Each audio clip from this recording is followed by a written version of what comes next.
Boa noite, alunos do curso de Direito da Unibra, que quem vos fala é a professora Cândida Bonfim. Vamos dar continuidade à nossa disciplina Direito Civil 1, Direito das Obrigações. Vamos ver hoje a transmissão das obrigações através da cessão de crédito e assunção de dívida. Transmissão das obrigações é disciplinado pelos artigos 286 a 303 do Código Civil. Conceito: é a transferência subjetiva da relação obrigacional, credor ou devedor. Principais modalidades: a cessão de crédito e a assunção de dívida. Cessão de crédito é o negócio jurídico mediante o qual o credor, pessoa natural ou jurídica, transfere para outra pessoa natural ou jurídica os seus direitos de crédito da relação obrigacional. Estão presentes o cedente, aquele que transfere o crédito, o cessionário, aquele que recebeu o crédito, e o cedido, o devedor. Então vamos dar um exemplo que André deve para mim uma quantia de R$1.000. Ao mesmo tempo, eu devo a quantia de R$1.000 para Marcos. Então, eu chego para Marcos e faço um negócio com ele. Marcos, receba de André os R$1.000 que André me deve. Estou repassando para você esse crédito e ficarei quite com você. Agora, você vai receber o crédito de André.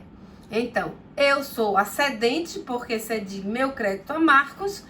Marcos é o cessionário e o cedido continua sendo o devedor. Tipos de cessão. Cessão de crédito, ela pode ser voluntária, é pactuada livremente entre cedente e cessionário. Cessão de crédito necessária ou legal. O depositário, por força maior, houver perdido a coisa depositada e recebido outra em seu lugar. Este é obrigado a entregar a segunda ao depositante e ceder-lhe as ações que, no caso, tiver contra o terceiro responsável pela restituição da primeira. E a cessão de crédito judicial, que é o negócio que ocorre por uma sentença judicial. Eficácia da cessão de crédito. É ineficaz em relação a terceiros a transmissão de um crédito se não celebrasse mediante instrumento público ou instrumento particular revestido das formalidades, solenidades. A cessão de crédito não tem eficácia em relação ao devedor, senão quando a este notificada. Mas por notificado se tem o devedor que, em escrito público ou particular, se declarou ciente da cessão feita. Então, gente, a cessão só é eficaz quando o devedor for notificado pelo credor e houver a ciência desse devedor, que vai saber que na hora de pagar não vai pagar mais aquele credor originário, vai pagar ao credor que hoje é o seu credor, é o cessionário neste negócio jurídico efetuado. Multiplicidade de cessões. Ocorrendo várias cessões do mesmo crédito, prevalece a que se completar com a tradição do título do crédito cedido.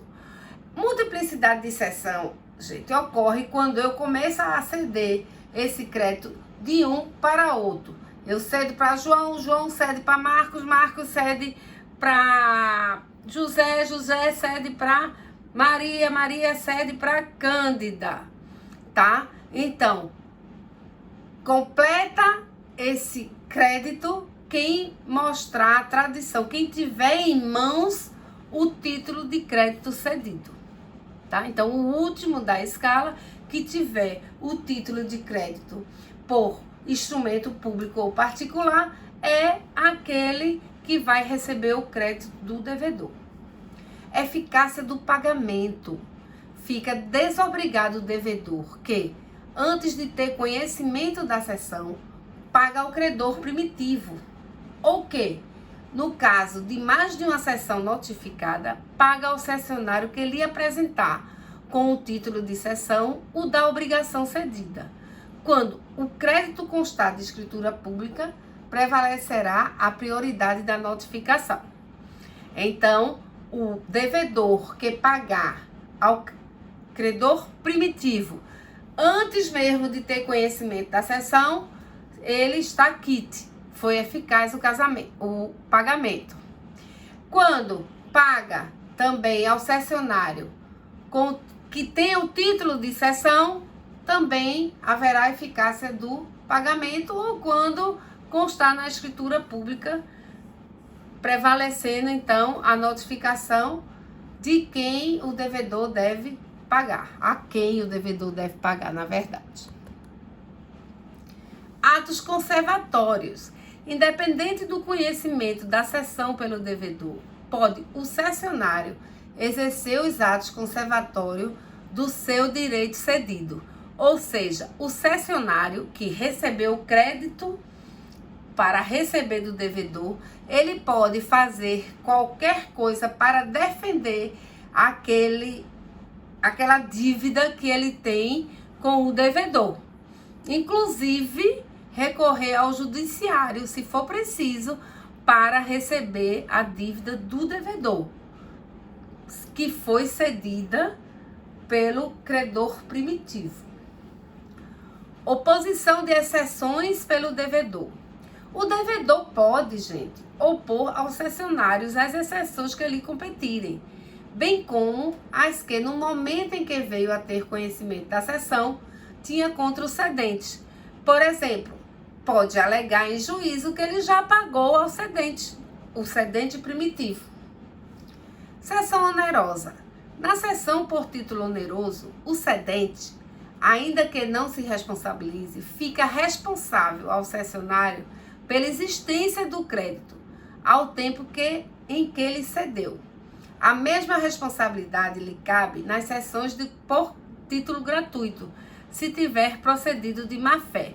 Ou seja, se o devedor não pagar ao cessionário, o cedente fica ainda responsável por este pagamento. Exclusão da responsabilidade. Salvo estipulação em contrário, o cedente não responde pela solvência do devedor.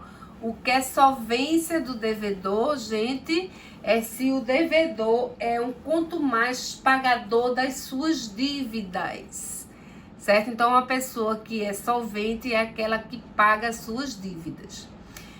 Limitação da responsabilidade. O cedente, responsável ao cessionário pela solvência do devedor, não responde por mais do que daquele recebeu, com os respectivos juros, mas tem de ressarcir-lhe as despesas da cessão e as que o cessionário houver feito com a cobrança.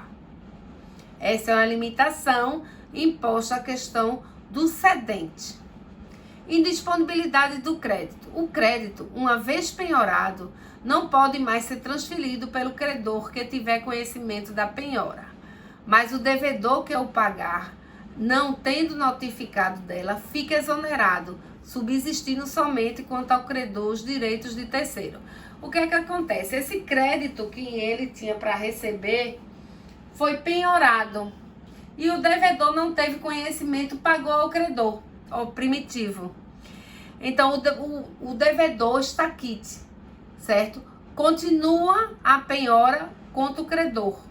O credor passa a ser responsável por esse crédito que ganhou do devedor.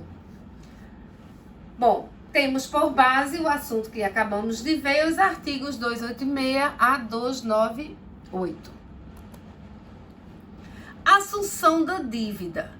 A denominada assunção de dívida é um negócio jurídico que traduz a transferência de um débito a uma terceira pessoa, que assume o polo passivo da relação jurídica obrigacional, se obrigando perante o credor a cumprir a prestação devida.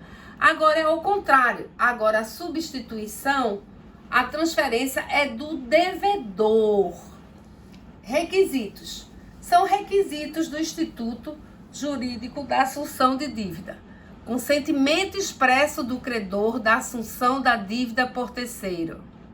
Validade do negócio jurídico. Solvência do novo devedor ao tempo da realização do negócio jurídico. Então, gente, a assunção de dívida é a troca, é a transferência do devedor, certo? Vamos supor que eu esteja devendo 10 mil reais para Marcos, certo?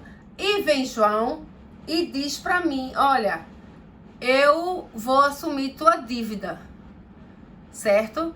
Em compensação, você vai me dar o seu terreno, por exemplo. Então, agora, quem assumiu minha dívida foi o terceiro, que vai pagar direto para Marcos o que eu estou devendo.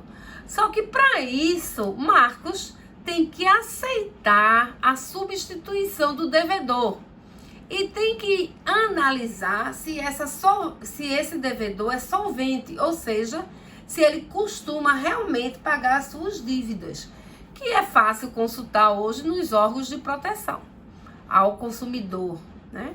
É muito fácil consultar o SPC, o Serasa. Então, se o novo devedor ele é solvente, o credor vai aceitar a transferência dessa dívida.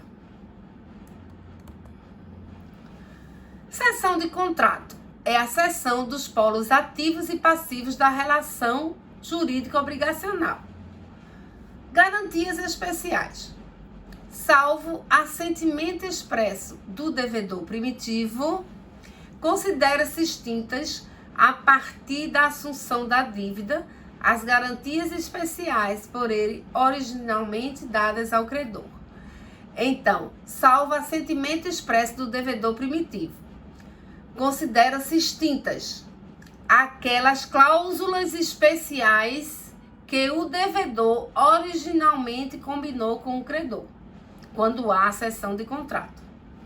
Efeitos da anulação. Se a substituição do devedor vier a ser anulada, restaura-se o débito, com todas as suas garantias, salvo as garantias prestadas por terceiro, exceto se este conhecia o vício que ignava a obrigação. Então, na questão da anulação, e o devedor volta a ser aquele devedor primitivo, né, vem com todas as garantias dadas. Exceções pessoais.